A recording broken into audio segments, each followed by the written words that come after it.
Guys, tapos na yung ating nirelocate galing to sa pader sa baba. So pinaakyat dito sa bubong. So ginawa namin siya ng tungtungan. Yan, naka-ano naman siya, naka-level.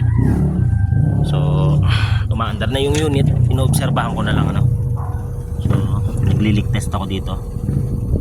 So far so good naman. Malapit na po matapos 3 HP na split type ano. So inoobserbahan ko na lang no. Okay naman siya. Sa leak testing wala naman siyang problema. So balot na balot ang ating ano. So goods na to. So kailangan na lang natin tong takpan ano. So tatakpan ko na lang. Okay naman siya, walang vibrate. Ito pala, basahan. Walang basahan. So okay na. Ito na po yung ating ginawa. Narito kami sa Barangay Labak, Cuenca, Batangas. Yan, obserbahan ko na lang bago ko tuloy ang takluban.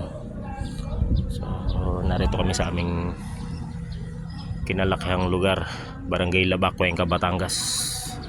So observing na lang tayo no. Pinagtulong-tulungan naming ilipat si Bayoko, si Kuya Rico, kapatid ko si Jeffrey, at ako syempre Jefferson Villosero. So okay na po siya, maganda na lumamig, okay naman sa baba, walang problema. Konting ano na lang to, konting observe na lang ano. So isang leak test ko pa. So far so good.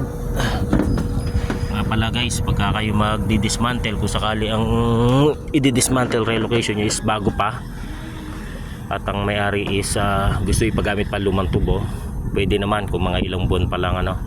Pero make sure na kapag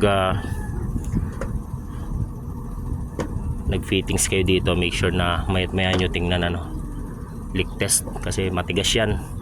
So konting tiyaga, kung palagay mo nanghihina ka na, and then parang may singaw pa rin, pahinga ka lang konti, and then maya maya tuloy mo lang yung paglilik test. Laging mawawala yun, imposibleng hindi mawala no. Kagaya nyan, tagal kami kanina dyan. So ito yung obserban ko. So far so good naman siya. Tapos na po, observation na lang ang ating ginagawa no. Ayan, walang bula. Maya maya pupunasan ko na yan. So kala ko kanina makakawala ng maraming priyon, pero konti lang yung leak. Mga ilang pihit ko nag-okay na siya. So ganda ng pagka ano dito.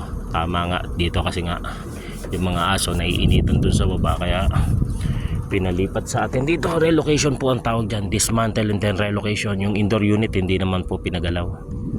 So maraming salamat guys.